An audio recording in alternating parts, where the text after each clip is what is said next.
Today's solar punk topic is mushroom farming. Mushroom farming. Okay. Tell me about mushroom We talked about farming. that in the last episode. Um, Exactly. Okay. So that how? it's one of our future projects. Yep. Um, so it's just hard to get started. You need a little bit of money. You got to buy the equipment. You got to buy the startup materials, and you got to find customers. So it's a lot of choices to be made. Like, uh, how do you find customers? Do you run ads? Do you make flyers? Do you just go to a farmer's market, or do you try to get like a community supported agriculture subscription box that you sell to the community members in a subscription model? Um, a lot of questions, a lot of different ways to go about things. So I think for us, uh, we're gonna try to just get the. We're gonna try to do it the easy way. Like in that video we saw, maybe we can put a link in the comments. Yeah, we watched a YouTube video and somebody said there's an easy way to start a mushroom farm, which is that you just get ready to fruit blocks. You buy ready to fruit blocks from uh, a mushroom supplier. Oats. Yeah, they use they mix the grain spawn Well, with the yeah. Yeah, substrate. that's different. I'm talking about like, and we can inoculate oats sterilized. Yeah, that's the hard method.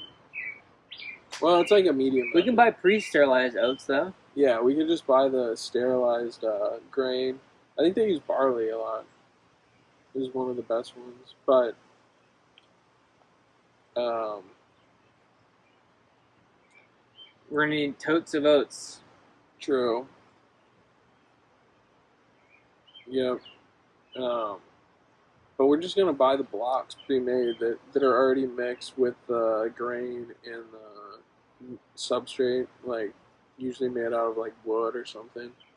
Um,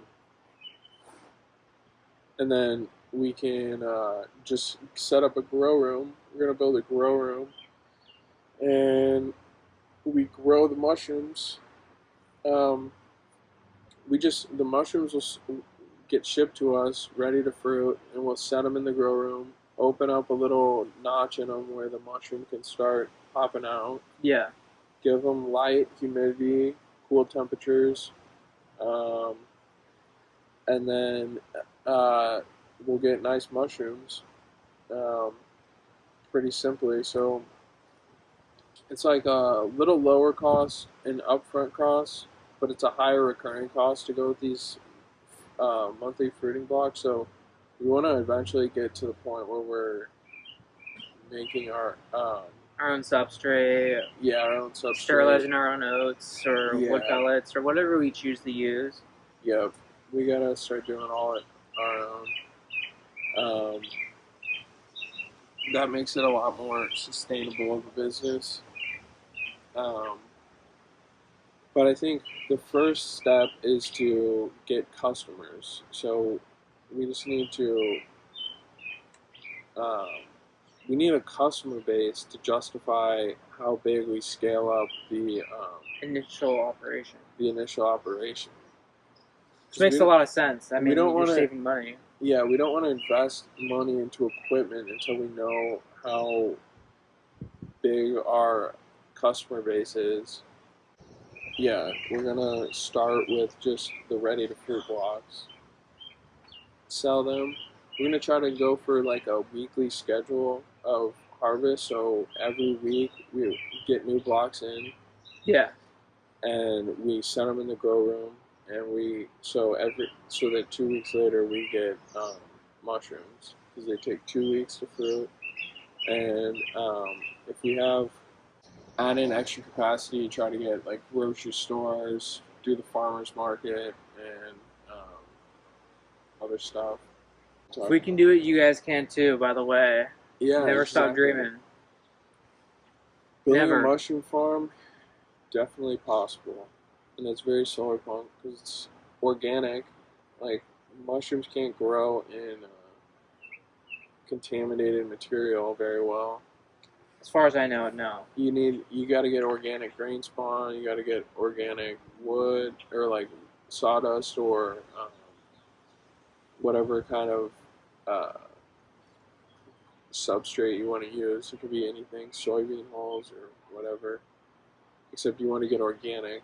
I guess soybean hulls, yeah, that might be something to look out for. Because a lot of growers use soybean hulls for their substrate Yeah. because they're cheap, but it's probably got like glyphosate and uh, other like forever chemicals that farmers are using on it. Don't like those.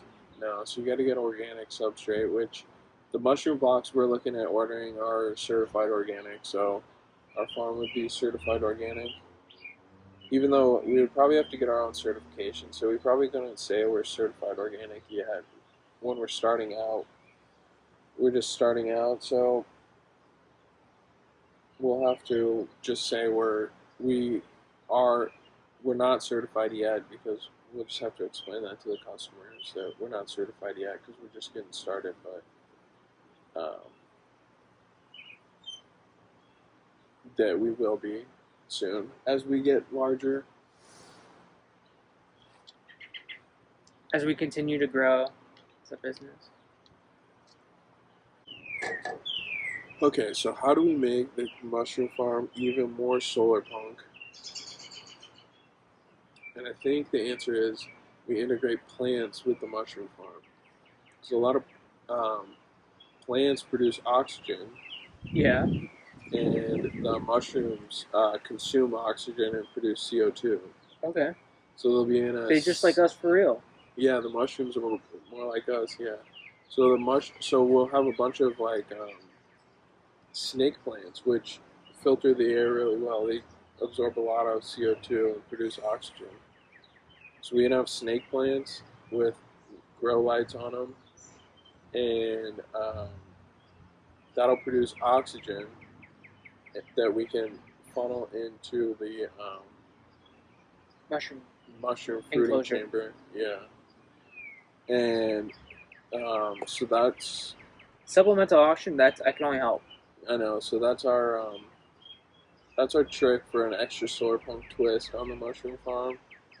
Well, adds a little bit to the cost, of course, but maybe the returns are worth it. Even at the Yeah. end of the day, you're growing plants.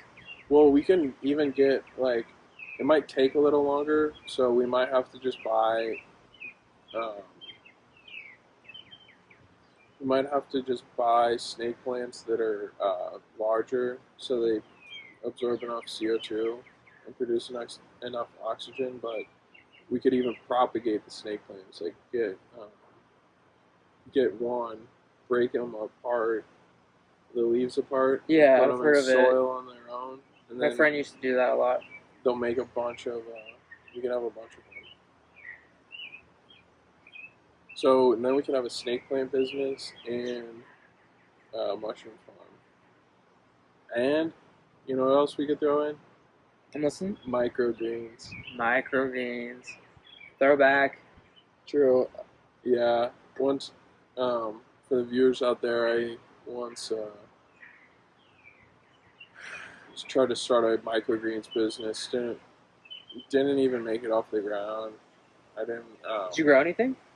Yeah, I grew a couple batches of microgreens, and I just kind of lost passion for it. But I think I have a much bigger passion for mushrooms, so I think it'll be better to focus on the mushrooms, and we can just have the microgreens because I have some equipment for growing microgreens, so I can just um, take advantage of that and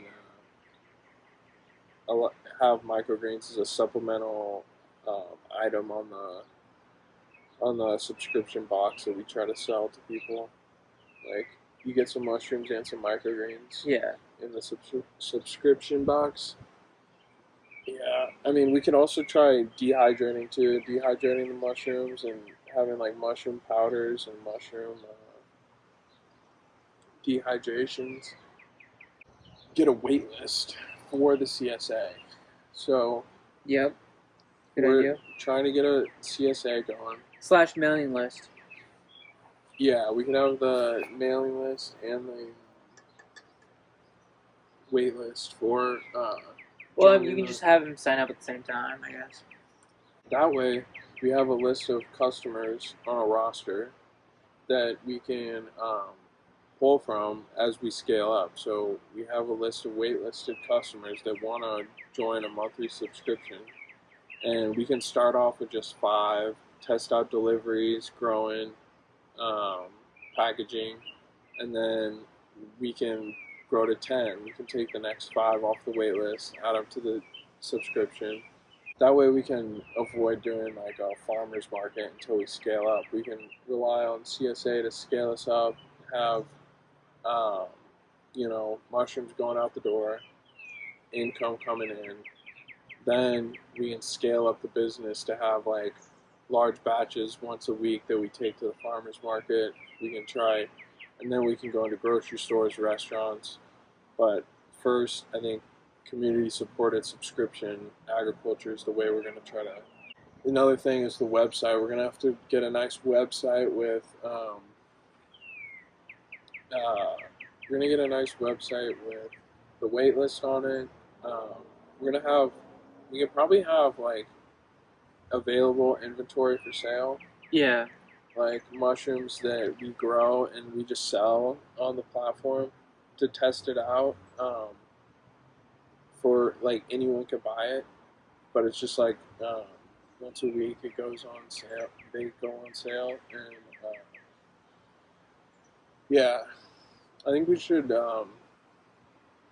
shoot for like a harvest date of like Thursday every week. Do a harvest on Thursday every week. And The then, freshies. yeah, or maybe like, and then we do the deliveries on Thursday. And we harvest in the morning, or we harvest like Wednesday night maybe, and then Thursday morning early, try to beat the traffic. We get out the door at like 4 a.m. We do the delivery route, beat the traffic, so we're not wasting gas. We're gonna try to use the bike too. We're gonna try to do like hand out flyers door to door, like in the neighborhood. That way we have like a bunch of local people that we can do bike deliveries to, and then that way we don't have to rely on a car to make deliveries. But I'm not ruling it out. We could have, I could drive around and make deliveries, but it would be nice to do it on a bike. I agree. But we probably don't have very many employees starting out. It's probably just going to be you and me, maybe Lathan. But, maybe a couple other friends that would be interested in doing deliveries here and there. Anyways, that's about it for the mushroom farm. Stay tuned for the after show coming up. After show, baby. But first, like, comment, subscribe. Check out the Patreon if you want to support the mission of, doing solar punk stuff here and there. In general, eventually have a nonprofit for building solar punk infrastructure. But until then, we're starting with a mushroom farm, so we have Shroom farm. So we have a living wage. Shroom alert. And money to invest into a nonprofit. Wake up and eat them shroomies. Dude, medicinal honestly, shroomies. We could do alright, after show. After show. We could have like overnight shipping of mushrooms to people nationwide. Be like high quality culinary mushrooms shipped nationwide overnight for a hefty fee. Hefty, huh? Yeah, we charge a decent amount, but that way anyone in the world can get like a fresh mushroom like that, even though it's pretty bad for the environment. Is it now? There's a company in Florida that does that.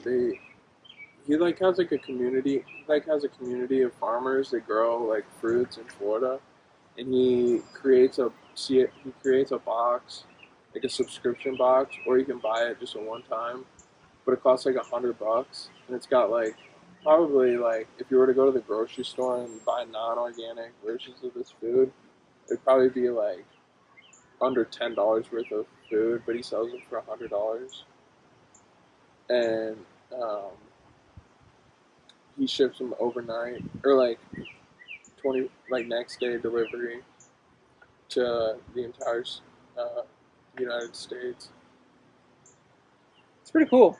and he does pretty well. He makes a killing doing it, so we could do that for mushrooms, but. I don't. I know that's not very solar punk, guys. Maybe we won't do that. Maybe we'll just keep it within the community. But it seems like a headache to do the That'd be me nationwide eating shipping. some of these oyster mushrooms. Yeah, true. Deep fried. I don't think I could eat that many at once, but just like an example, you can slow it down in the video, maybe get a Yeah. bit more accurate summation of how it would be. Exactly. We can do that in post. Do it in post. We'll fix it up in post. I'm thinking we could screen print. We could do like packaging for our mushroom farm, just like a paper bag. But we use a screen printer and we print on like our logo onto Onto what? the paper bag that we put the mushrooms in. Yup. We just do like a nice paper bag. Order custom bags too, probably. No, Outsource it. no. Or should we start making our own paper bags? Because we're gonna have a screen printer for the fashion business. Anyways. True. That's A what. fast fashion business. We're gonna hire a bunch of seamsters. No. Oh, okay.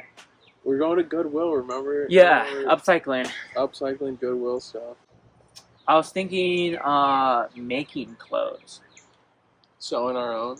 Buying fabric, old blankets that are like would be good for, or like let's say like very large shirts that no one would wear, and we could cut them up, make it into fabric, or we can just buy rolls of fabric, ethically made.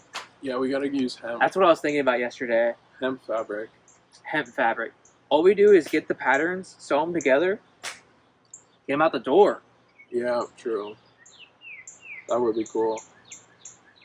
We could experiment with some selling. I feel like starting though, we gotta just go with the upcycling thrift store material, dyeing it, putting logos on with an airbrush, and then selling that on our website. So I think there'll be good businesses to go together. The mushroom farm, and then and then Antargia, the solar pump marketplace we've talked about in previous episodes. That is like an online marketplace that runs off of renewable. We'll try to use either Google or there's this cloud server, like a web hosting provider called Green Geeks. We could try to use that. Like we'd try to find like a green, carbon neutral or negative um, hosting provider for the website, so it can be green. Or we can try to host it here, get a computer set up. Get some solar panels. True. You would have to get solar panels. I thought you had some. No, I don't have solar panels yet. That's why we have the Patreon. Well, I thought you used to have some, didn't you? No, Or you were thinking about buying some? I was thinking about buying some. Yeah, it's on the back burner. Always on the back burner. Just Always on the back burner.